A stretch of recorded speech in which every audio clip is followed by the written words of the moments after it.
all of the Arabs that were kicked off of the land were kicked off by Jews that had purchased.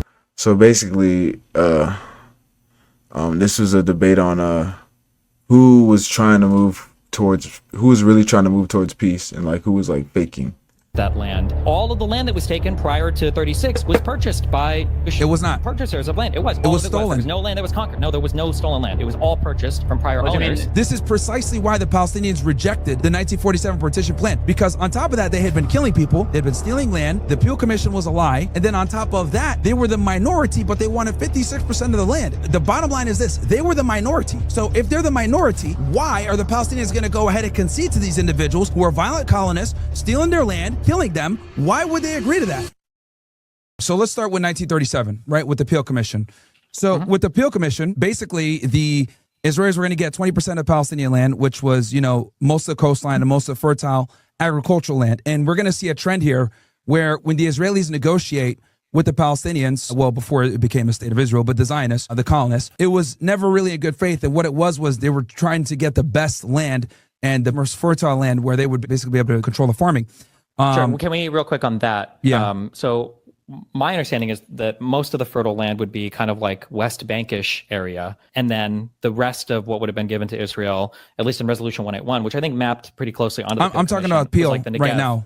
Yeah, but I think 181 kind of mapped onto what the white paper in 36, 37 said. But most of that was like Negev desert, and there was some fertile land, but that land was only fertile because had come in and had like hardcore put a ton of effort into working that land to make it fertile. Like it wasn't originally. No, the Palestinians had it first. It was labor unions, right? It was Israeli labor unions that took that from them. That they had cultivated it. And then what happened was the Israelis came in, they kicked them out, and then they created these labor unions where Palestinians couldn't sell their merchandise. They couldn't do business with. And what's so funny is, and this is not me this is just me explaining what I've learned, is that a lot of problem with the when a lot of people have problem with the when the Jewish community would move in, is because they would give out loans, and with the loans they would give out loans with interest, and that would usually mess up the economy in that country with them. So this kind of like fits into their MO. That's why I'm saying this kind of fits into their MO, giving out loans or interest and not dealing with anybody else besides the, you know, Jewish community. And they brought in these unions, and this is back in the 20s. This has been going on. So, okay. So first they come in, right? The Zionists come in and they colonize, right? The Palestinians bring them in and they allow them to come in. As they come in, you know, these are refugees, etc. They welcome them in. And then they start to realize, like, okay, these people are starting to take more and more land. They're starting to get more violent. What's going on here? And then these labor unions start popping up, and they start taking the land, and then they start basically kicking them off their land, of this fruitful land that they had already cultivated. Okay, yeah, hold on, wait. And this has been going on for a while. The name of the organization was called the Histadrut, which was basically labor unions that pushed the Palestinians out. And sure. So I think in terms of pushing people out, there were two organizations that were created from the Zionists. It was like the Jewish Agency and then the other one, I don't remember. But the reason why they got kicked out, the Palestinians did, is because they bought this land from prior owners. Originally, I think part of the Ottoman Empire, and then I think afterwards. But there were huge swaths of land owners who were they were absent owners. But then once the Jewish organization. Let me make sure. I think I should be Arabs. Sultans. I'm trying to think.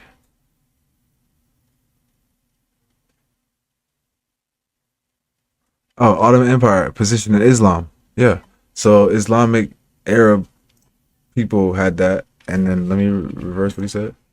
Huge swaths of land owners who were they were absent owners, but then once the Jewish organization would buy the land, so they just took the land. Jewish people, well, they bought of it, the right? absent And then absent. It's Myron. Did they do it legally? No, so a lot of the people were absentees, and then the people, and then when they did buy the land, and this is bad. Like once we start getting into 1948, now 1937 it was even less. In 1948, they only owned about 6% of the land. that they well, hold on, purchased. wait, back that up, they wait, wait, purchased. sure. That's what I'm Well, trying to stick. kind- Let well, me kind stick of- with wait, the Peel. Let's stick with Peel real quick, right? Let's stick with Peel. Sure. Well, wait. There's like a ton of claims that just got made. So just to seal this, and we can go through the Peel Commission report if you want, but like the land that was taken, there was no mass exportation of agricultural goods from the mandatory Palestine area, right? All of the farmers that existed that were Palestinian did subsistence farming. They just farmed enough to feed their family. And when Jewish people came in, they're the ones that, brought huge swaths of agricultural, I guess, like fertilization to a lot of this land. That's why there's a lot of fighting over, is it the Galilee or whatever, the sea to the northeast or whatever, to route water and stuff. Yeah.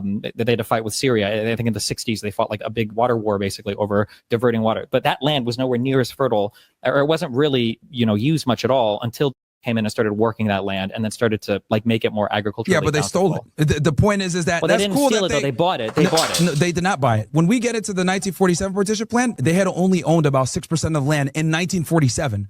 So I'm talking about 1937. So they didn't own anything. They owned very little of the land. That's why they didn't accept the 1947 deal in the first place. But let me hit the Peel Commission. Wait, we had it because it's important. They didn't steal it. They bought it. When you say they owned 6% of the land for the that's what they purchased. That's what they purchased. Owned 6%. That, I know the number you're talking about, but that's just like where people lived, right? No. That's what they bought. That's what they actually owned and bought fair and square. The rest they stole. No. So which part did they steal? What part are you referring to? Okay, let me start with the Peel Commission first. So here's the problem with the Peel Commission, right? So it was in 1937. The thing that people need to understand, right, if I'm going to be very nice and simple about this, the Peel Commission was basically a veneer, right, that your boy Ben Gurion utilized to legitimize them beginning the colonization process. So it started with 20%.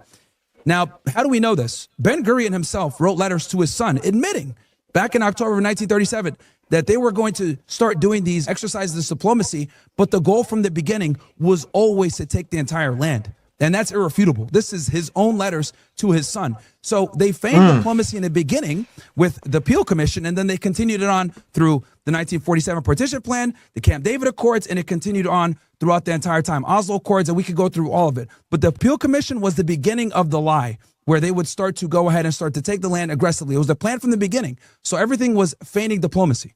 And that's assuming that we're even, this is me coming into it saying like, okay, they're having a fair ground where they can even negotiate. Keep in mind that they had been displacing Palestinians. They had been killing Palestinians. They had been doing a whole bunch of BS prior to the Peel Commission. And then the partition plan, they've been doing a bunch of BS with that too, as well, prior to that. The two are kind of connected, but I'll let you respond. What is your impression of like where the Peel Commission came from? Or why did the Peel Commission happen, I guess? It was to get international recognition and get their foot through the door to be taken seriously as another entity so that they can start creating, right? This was the birth of the Irgun, the Haganah, and the Stern Gang. This was the beginning of Israeli terrorism at this point because the Peel Commission legitimized these illegal colonizers. Okay, so since the fall of the Ottoman Empire, the British they moved to this mandatory system, the Brits and the French people, to kind of carve out a lot of these different territories in the Middle East so that after some period of time, an emerging government could take over these lands so that they weren't doing all of these colonization projects anymore, right? So obviously, in the mandatory Palestine territory, there were a lot of issues with violence that was escalating on both sides, right? I think one of the more notable ones, like I know Jews were fighting against Arabs, but there were also Arab massacres against Jews, like I think the Hebron massacre, and I want to say 29 was a big one that gets spoken about. Yeah, so there's a lot of violence back and forth. I think that initially the idea is that both of these people can live together, they'll figure their shit out, it'll be okay. And the notable thing, so the Peel Commission was a royal commission by the British government that was headed by Lord Peel. And the goal was to do a survey of the land, a survey of the people, and figure out, like, how do we get these people to work together? Like, let's account for everybody who's here, what's going on, like, what can we do?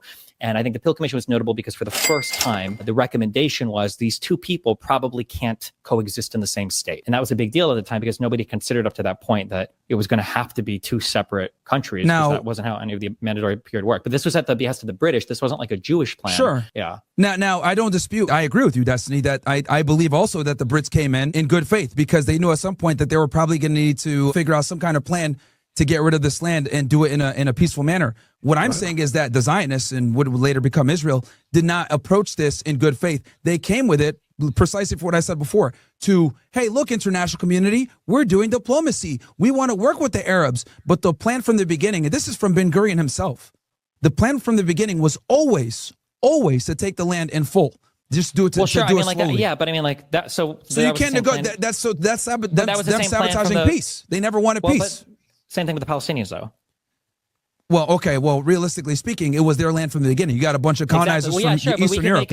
we can make the excuse for it. But I'm just saying that like the difference is neither side really wants peace, but the Jewish people, whether it's because of a European background or whatever, were a little bit better at politics. But if the Arabs would have confronted the and said, "Fine, we accept this partition plan, we accept these borders," would have had to accept. Okay, now we're getting into 1947. Okay, we can go. Okay, so I think we're done with Peel. You know, your position's your Wait, position. Sure, but also Steven, wait, do you wait, one more other Sure, thing. go ahead. That all of the Arabs that were kicked off of the land were kicked off by that had purchased that land. I think it might have been mostly under the Ottoman they keep going Empire. back and forth about No, if they purchased it or not. back then, and now we're getting into the partition plan. So my position on Peel is No, that this is prior to 1920. Like most, like bought they land from by 1947, Stephen. By 1947, they only owned 6% of the land, so they could not have owned more than that in 1937 or in the 20s. Yeah, but the they rest of owned the even land less. wasn't owned by people. Cite that number, but then you pretend that the Palestinians own 94% of the other land. That's not true. Though. Yeah, they're indigenous to the land. It was theirs. They were there before. No, they weren't there. They weren't there all over the place, right? They had like 12% or something like that. I don't remember the exact numbers, but like, people just didn't live all over. The vast majority of the Negev was basically there were villages all empty, over, except for some Bedouin. There were some villages, but yes.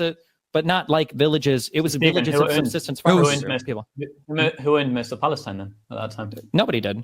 You have to consider that region, that Levant, existed as kind of like a territory of the Ottoman Empire. Once the Ottoman Empire collapsed, it was the Brits that came in and carved out and said, initially it was a larger area that included Jordan as well, and then they chopped off that, and that became the British mandatory state of Palestine, basically. Yes, but and look, there's like 6% was I think occupied by, I want to say like 12 or 15% or something was occupied by Arabs, and then the rest was basically the Palestinians. Look, so the Brits absolutely messed up here by, basically they made promises to both sides. They had the Balfour Declaration on one side for, the Zionists, Theodore Herzl and them. And then you had on the other side, they were promising, hey, look, if you help us fight in this war, we will go ahead and we'll get you your own land. And that's what the Arabs thought. Okay, the Brits are going to stand by what they said. So going back to 1937, the Peel Commission, my position is simply this, just to summarize.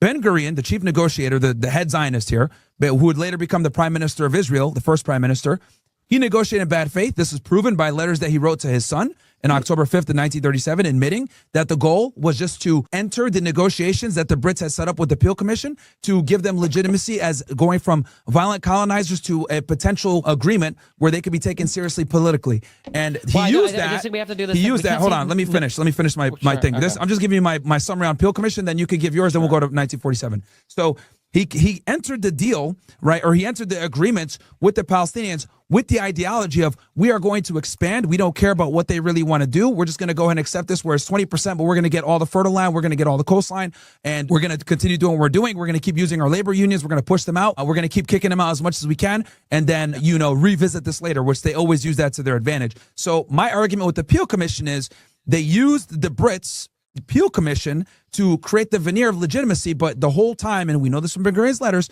it was feigning diplomacy to take over and create the entire state of Israel and take all the land. Right. Yeah, okay, that's like negotiating in bad faith or feigning diplomacy doesn't make sense. Both sides wanted more. Both sides would have agreed to whatever they agreed to. Again, if the Jews would have agreed to some hardcore ironed out borders or some state, then that would have been the state they would have had. But I mean, it's weird to say they're negotiating in bad faith when they're hoping to get more in the future, unless we can say they were negotiating in bad faith and we know they would have betrayed the terms in the future. Number one, so that negotiating in bad faith is a weird phrase to use there. And then two, this Peel Commission, this was just like an evaluation of the land, a survey done at the behest of the British government by, headed by Lord Peel. The idea, this wasn't like a formal agreement. This wasn't like a formal treaty that either side necessarily agreed or disagreed with. It was just his evaluation of, or that commission's evaluation of, what is the status of these two people. So at the time, would have been happy to carve any state out, I think, because then they would have had at least something solid, some kind of solid borders. And Palestinians probably wouldn't have wanted any Jews there at all, or at the very least, they definitely wouldn't want a Jewish state there. So, I mean, you can say that they were negotiating in bad faith, but if we're going to use that definition, then the Palestinians were, quote unquote, negotiating in bad faith either. Although these weren't negotiations. The Peel Commission was not a negotiation. It was just a survey of the land. But neither side, well, at the very least, the Jews would have been happy with some land there. The Palestinians didn't want any there at all, or at least not a Jewish state. Well, the problem is that they wanted 20% of the most fertile land, the best land, and they were the minority. And then on top of that, it's not their land in the first place to dictate. If someone comes into your house and tells you, hey, I'm taking a master bedroom. Hey, it's a small part of the house, though, but I'm taking a master bedroom after you let them in. You're going to feel some type of way about that. And the reality is they were the minority and they wanted the best. It was their land. It was the British. It was British we got land. no, but they were there. They're the indigenous people. Yeah, They're the not Brits. indigenous at all. They were part of prior caliphates that had conquered through.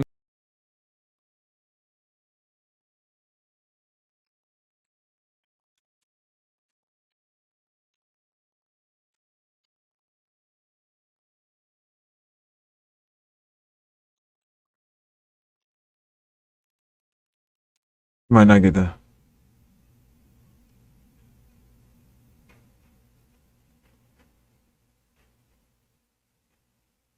In Gaza or most of the West Bank.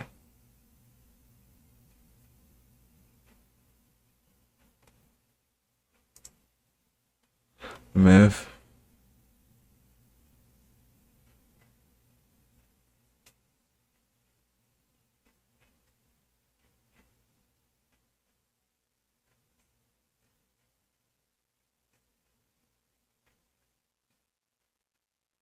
So, meaning roughly the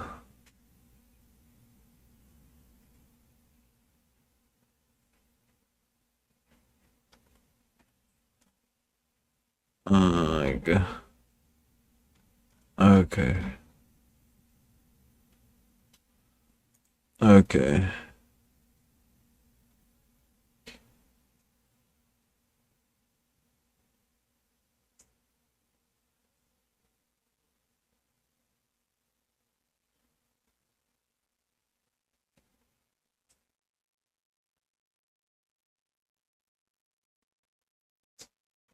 Okay, yeah.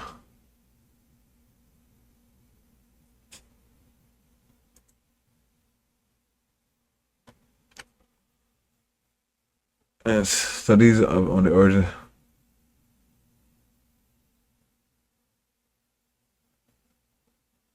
So yeah, Palestine has been shaped by various historical events.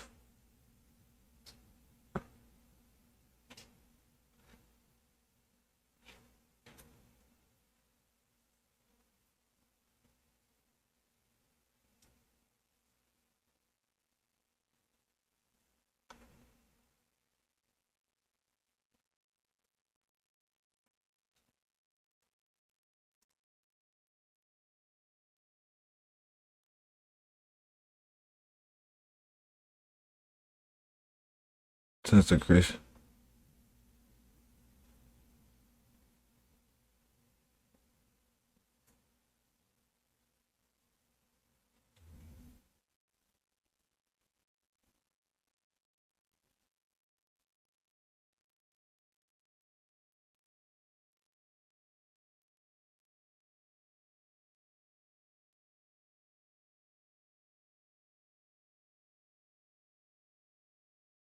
See? Okay, yeah.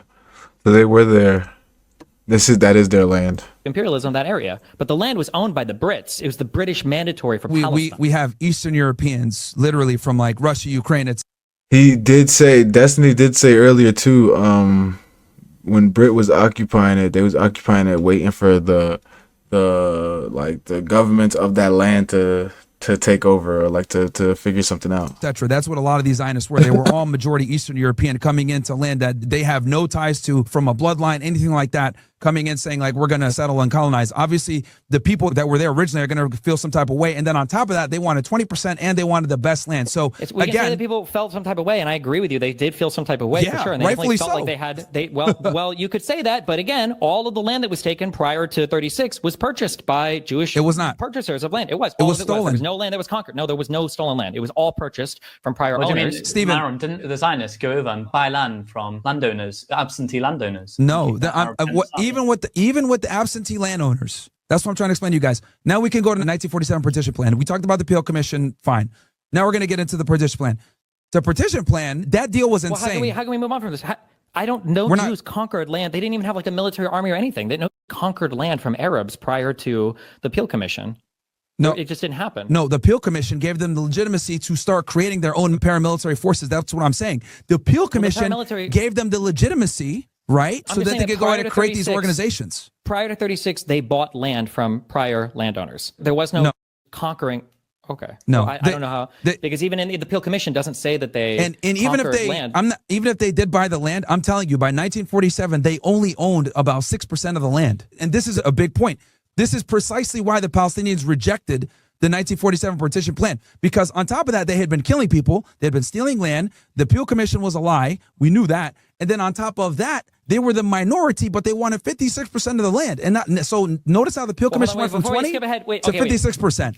Well, yeah. There's a hard. We can agree to disagree again if we want on this point, but That's it's like fine. a hard bill. That's fine. Like before we get to the split on for Resolution 181, the land, like in the Peel Commission itself, right? I just reading from the text, Chapter 4, the disturbances of 1936. So from 36 to 39, there were massive Arab revolts. But like one of the reasons that they list is number 5 under Chapter 4. They say Arab alarm at the continued Jewish purchase of land. There was no conquering of land. If you read, more into Chapter 5, many Arab landowners have benefited from the sale of land and the profitable investment of the purchase money. The Fellahin are better off on the whole than they were in 1920. The Arab progress has been partly due to the import of Jewish capital into Palestine and other factors associated with the growth of the national home. That's referring to Jewish people. But like there was no conquering of land prior to this, or if there is, I've never seen a source on that ever, unless you just consider Jewish people buying land and then kicking off the Arabs once they bought it as conquering. But there was no conquering of the land. I'm telling you, bro, they were conquering the land. This is the basis as to why the Palestinians rejected all these peace deals or these negotiations that the Israelis gave in. Because number one, they didn't negotiate in bad faith. A lot of the time they were the minorities, and then they wanted all the best land. So how does it, like, and the way I simply explain it, right, to the people here that might not be as well versed in this conflict, let's imagine that you have a home. You allow people to come into your home, right? Because they're coming in and they're poor and they need money, whatever it may be. No one allowed them to Hold come on. in, though. Let me That just never finish. happened. Yeah, they absolutely did. They welcomed them. They didn't. It was bought. They weren't welcome. They bought the land. Since and the then they got kicked out. 1800s, they had let them come in and live alongside them, and they work alongside. Then as they started to colonize more and more, they realized, oh, these people are here to actually take the land and kick us out. That's the original Zionists that moved there were part of a labor Zionist movement. They would never work alongside Arabs. The entire point was that they had to. There's a saying for this in Jew fucking speak or whatever. It was about like working the land that they owned. So they would never be working and living alongside Arabs. Once they bought the land, they expelled the Arabs from the land. No, and that's the point.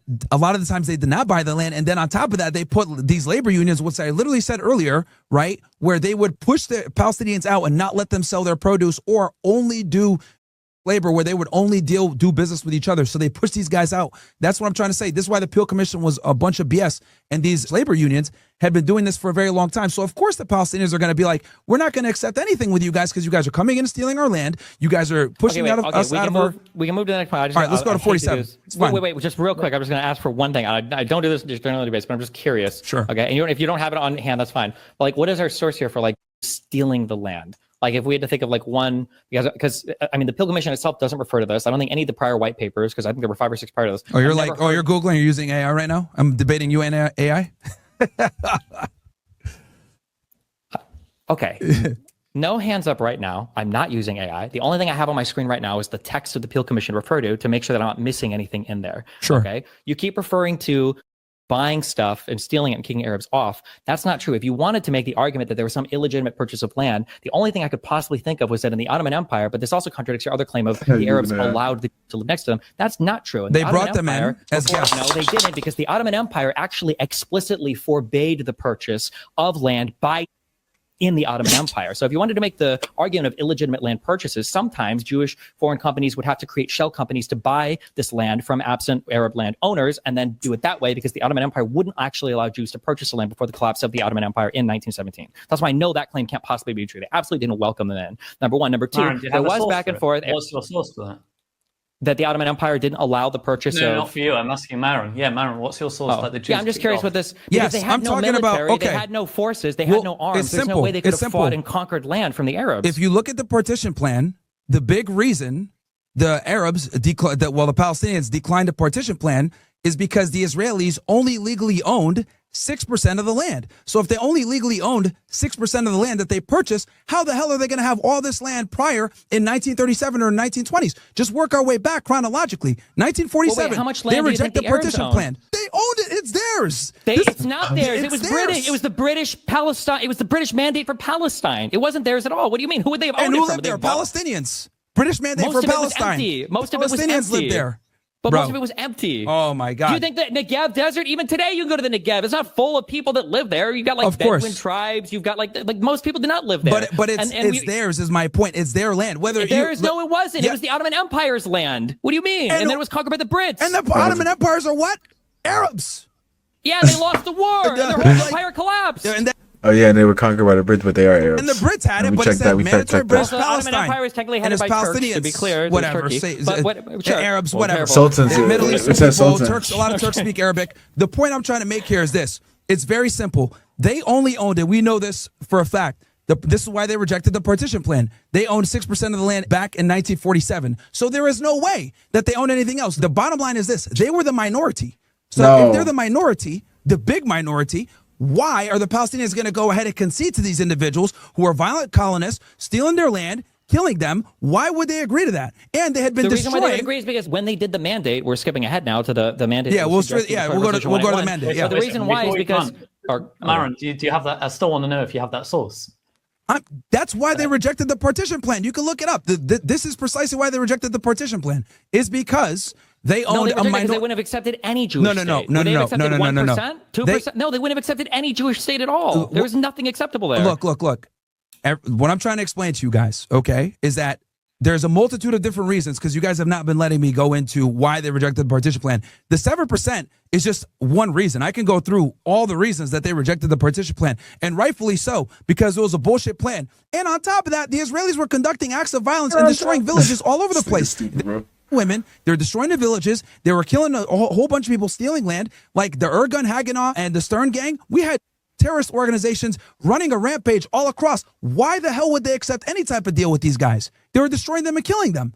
So they have every right to fight back and defend themselves and defend their villages. Like, this is indefensible on the Israeli side. And they were a minority of the population in the area. The only reason they had the weapons is because they illegally smuggled them there from the United States thanks to organized crime. Yeah. I'm not gonna lie. Between that discussion with Myron and Destiny, with the way I was listening, the only thing Destiny really had as like a crutch for him was they